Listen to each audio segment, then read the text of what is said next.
நேற்று நைட்டு ஃபுல்லாக சாண்ட்ரா பயங்கரமாக சம்பவம் மேலே சம்பவமாக பண்ணிகிட்டே இருந்திருக்காங்க. அதுக்கு வியானா எந்த அளவுக்கு குடைச்சல் கொடுக்க முடியுமோ அது அவ்வளோத்தையும் வியானா பண்ணிட்டு இருந்திருக்காங்க.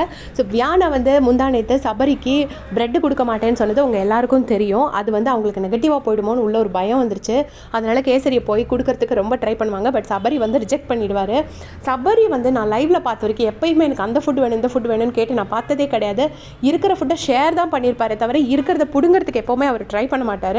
அவரே பசிக்குதுன்னு வாய் திறந்து கேட்ட பிரெட்டை கொடுக்காம இருந்துக்கிட்டு அதுக்கப்புறம் நேத்தி பார்த்தீங்கன்னா நம்ம கமர்தனுக்கும் ஃபுட்டை ரிஜெக்ட் பண்ணியிருக்காங்க. கமர்தனுக்கு செம்ம கடுப்பாக இருக்குது. நான்லாம் சாப்பாட்டுக்காக இப்படிலாம் இருந்ததில்லை, எனக்கு அப்படி தேவையில்லை அப்படின்னு சொல்லி கமர்தனும் சொல்லியிருக்காரு.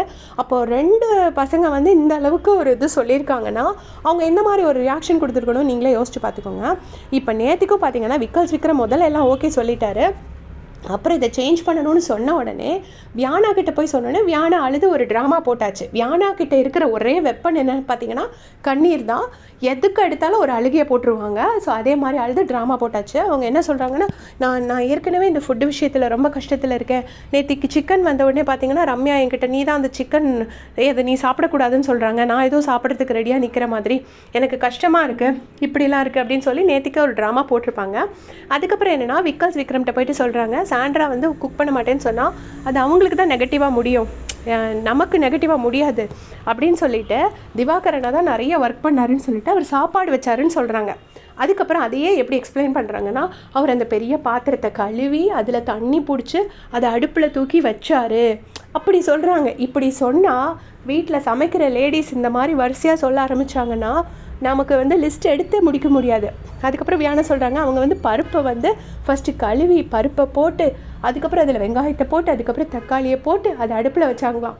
அதுக்கப்புறம் கனியக்கா பார்த்துக்கிட்டாங்களாம். அதுக்கப்புறம் என்னென்னா மீனை இவங்க வாஷ் பண்ணி கொடுத்தாங்களாம். அதுக்கப்புறம் சாண்ட்ராக்கா அதை சமைச்சாங்களாம். இவங்க சொல்கிற மாதிரி இப்போ நான் ஒரு சிக்கன் கறியவே எக்ஸ்பிளைன் பண்ணுறேன்னா நான் அடுப்பை வச்சு எண்ணெயை ஊற்றி பட்டையை போட்டு சோம்பை போட்டுன்னு ஸ்டார்ட் பண்ணோன்னு வச்சுக்கோங்களேன், சிக்கன் கறி மட்டும் சொல்கிறதுக்கே 1 day ஆகும். இப்படியே சொல்லிகிட்டே போகலாம். அவங்க அந்த மாதிரி டீட்டெயில்டாக டிஸ்கிரிப்ஷன் எக்ஸ்ப்ளனேஷன் கொடுக்குறாங்க. பட் சாண்ட்ரா பண்ண விஷயத்தில் ஒரு விஷயம் நல்லா தெரிஞ்சிச்சு. விக்ரமோட குரூப்பிசம் நல்லா போட்டு உடச்சிட்டாங்க. ஏன்னா வியானா அழுதவுடனே விக்கல்ஸோட மைண்ட் அப்படியே ஃபுல்லாக சேஞ்ச் ஆகிடுச்சு. இதே தான் இவங்க இவ்வளோ நாள் அன்பு கேங் பண்ணுறாங்கன்னு சொன்னாங்க. பட் அவங்க அவங்களுக்குள்ள ஒற்றுமையாக இருந்தாங்க. அன்பு கேங் அது கண்டிப்பாக இருந்துச்சு. ஆனால் இப்போ விக்ரமும் ஒரு கேங்காக தானே இருக்காங்க. வியானா சொல்லிட்டா சுபிக்ஷா சொல்லிட்டா விக்ரமால் எதுவுமே அதுக்கு எகெயின்ஸ்டாக போகிறதுக்கு அவர் யோசிப்பார்.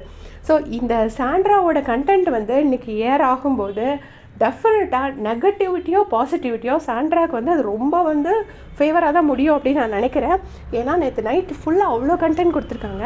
அதில் வியானா அழுது ஒரு ட்ராமா போட்டு அவங்களே எல்லாமே பண்ணிடுவாங்களாம். எல்லாம் அவங்க பண்ணலைன்னா பரவாயில்ல, நாங்கள் நெக்ஸ்ட் லெவலில் இருக்கோம், நாங்கள் அதை எல்லாத்தையும் எடுத்து நடத்துவோம் அப்படின்னு சொல்கிறாங்க. ஸோ எடுத்து நடத்துகிறவங்க கொஞ்சமாவது வேலை பார்க்கணும். ஒரு வேலையுமே பார்க்காம ஃப்ரெண்டில் போய் நின்றுட்டு வெறுமனே சீன் மட்டும் போட்டு ஸ்டார் வாங்கிட்டு போயிருக்காங்க. அதை பற்றி உங்களோட கருத்து என்னன்னு மறக்காமல் கமெண்ட் செக்ஷனில் சொல்லிட்டு போங்க. தேங்க்ஸ் ஃபார் வாட்சிங்.